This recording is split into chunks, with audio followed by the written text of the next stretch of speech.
Singularity. Is it worth a buy? Is it? Is it? Let's read the words of the developers from 2010. Fight the past to save the future. Stop the singularity. Learn the truth behind a massive cover-up of the catastrophic singularity, an event that fractured time and threatens the world as we know it. Armed with powerful advanced weaponry and the experimental time manipulation device, fight enemies from the past, the present, and abominations caught somewhere in between. Let's start with the graphical options, guys. Not really much to see here at all. A few decent resolutions, but this came from 2010, so you're not gonna get 4K or anything like that. It does look like a dog's anus most of the time. The graphics aren't great, but in fact, for 2010 standards, they're not really great, to be honest with you. But graphics don't make a game. It's the rest of it that makes it. So I had a couple of frame drops, that was about it. It ran perfectly from installation, no problem at all. I didn't have to alter anything, I didn't have to run compatibility modes. It just worked. It just works, guys. But unfortunately, after reading the forums, a lot of people have had issues, so buyer beware on that. But for me, it was just fine. I love doing retro reviews. I do believe games were better back then, I really do. They might not be as complex. They might not look as good, but as far as raw gameplay goes, I'll tell you what, games were just better, guys. And I missed this in 2010, never played it. I've only just played it now in 2020. And I tell you what, it's one of the best games I've played this year. Really good game. In fact, if this was now, and with modern graphics, it would be getting 9s out of 10. Can you believe back in the day it was getting 6s, 7s, and a couple of people give it an 8. And that's because we were spoiled for choice with loads of good games back then. But Mac, that's another video. This is a review. Get on with it. You play the role of this soldier, guys, who's been sent to this island to investigate strange radiation coming from this building on the island. And as you get there, your helicopter is hit by an EMP, you crash, you find you're separated from your team, and as you go and investigate this island, you find out through a series of tape recordings and videos that the Russians have discovered this very powerful element. Very powerful, guys. Most powerful element. It's a very powerful element, E99, guys. And with that, they've been experimenting in timey-wimey, wibbly-wobbly, guys. Time travel and shit. And there's time waves emanating through the building, which are fluctuating between 2010, the current year, and 1955. And you get caught in one of those, you go back in time and you rescue this guy. And that's where your troubles begin. And I don't want to spoil it, but I love the story. Yes, it's a bit bizarre, but I love the story, and it has 3 possible endings. And I took the evil bastard ending, which was so fucking satisfying, guys. Now, your journey to the end is only 6 hours, guys, but it's the most fun 6 hours I think I've had this year. It is brilliant, absolutely brilliant. If you liked Half-Life, Bioshock, and all of them greats, you're going to love this. Because not only do you get some kick-ass fucking good weapons with some great gunplay, but you also get a time manipulation device, or a TMD, that you wear on your wrist, that you can do all manner of cruel and evil things with, guys. Oh, it's great. Basically, you can age anything. A guy comes running up to you, I'm sorry, you're 22. No, he's 6,421. Turn to dust, my friend.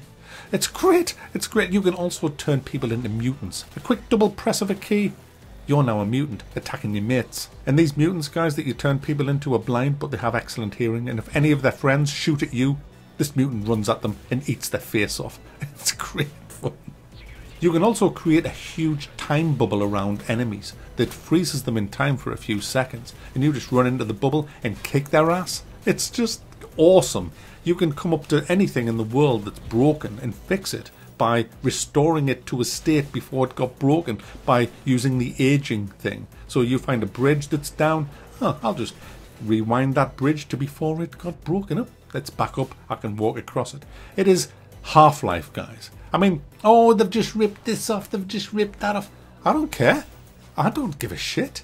I mean, who cares? I want them to rip more stuff off if it's good shit. It's the bad shit we don't want ripped off. not the good shit. We want more of this kind of stuff in games, not less of it. We want more. You can do many other things with the TMD.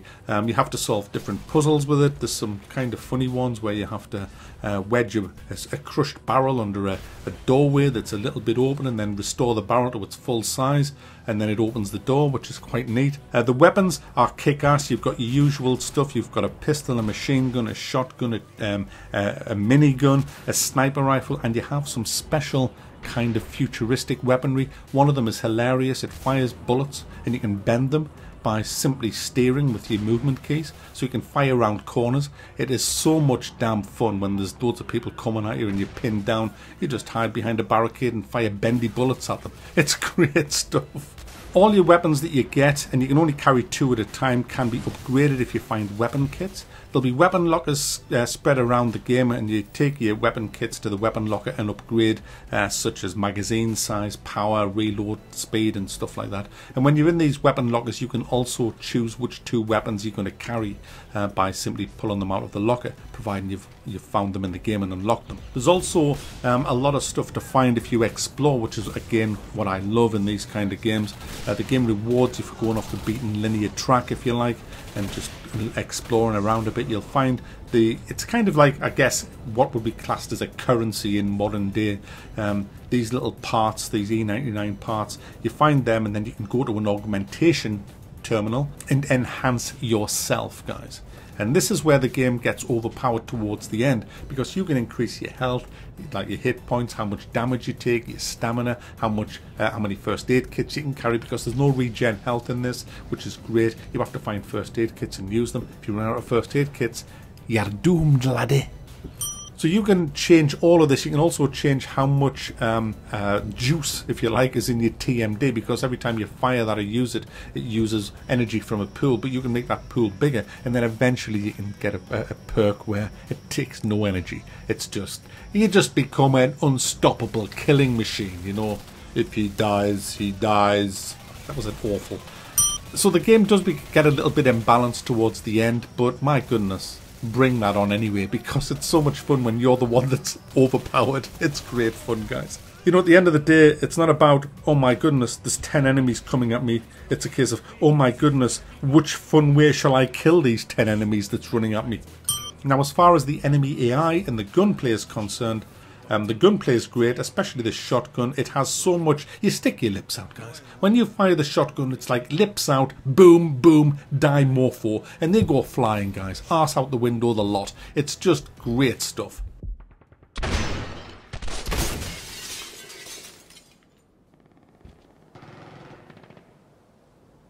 The TMD? How? You saved my life. You're wearing the TMD and an American uniform. Something must have gone terribly wrong. Follow me. I need my notes. The AI itself is good, and then it becomes laughably bad. One of the worst things about the AI is you'll sometimes find enemy soldiers crouched behind a barricade facing the wrong way. Shoot them in the back, they deserve it. Pussies. But sometimes they're great, sometimes the AI hide behind barricades, throw grenades at you and all of that kind of stuff. I think the mutants are much harder to kill than the soldiers. The mutants, they charge at you, some of them go invisible. You've got to use your TMD to kind of guess where they are and make them visible again. There's these little swarmers that charge at you in packs, and if you're using your gun to get rid of them, you better be a good shot and have enough ammo, because if you don't, you'll die very quickly. I find the TMD takes care of them very, very easily. There's a few boss fights, but they are very, very poor. They have the usual glowy thing to hit, which seems to be the mainstay of all games nowadays. Ugh. So I wasn't really impressed with that. They weren't hard, they were pretty easy and very lackluster, to be honest. Where the fun is the level design is good, especially the ship level. I love that. You're on a sinking ship and you've got to find things. There's a couple of against the clock moments, not many really. Just 2. In fact, only 1 real against the clock where you have to try and rescue somebody, and if you take your time, it keeps ending your game. That was the only real shitty part of the game, really, for me. The level design overall is very atmospheric. You feel like you're where you're supposed to be, and that's half the battle in these kind of games. It was convincing for me where it was, and I loved the flashbacks between 2010 and 1955 when you're in the same room and you just see it aged like 50 years. It's just insane. It's just really good. And there's very tense bits where you can see outlines of 1955, and you're walking through and you see all these people that are stuck in 1955, and you're thinking, my goodness, I hope there's not a time wave now, because if there is, all these people will come into my reality.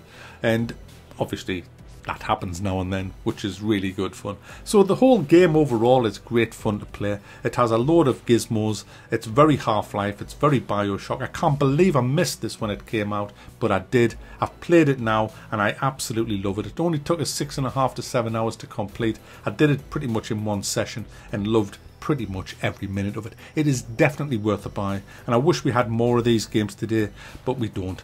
We just have roll across the floor like a fucking prick spamming X. Oh.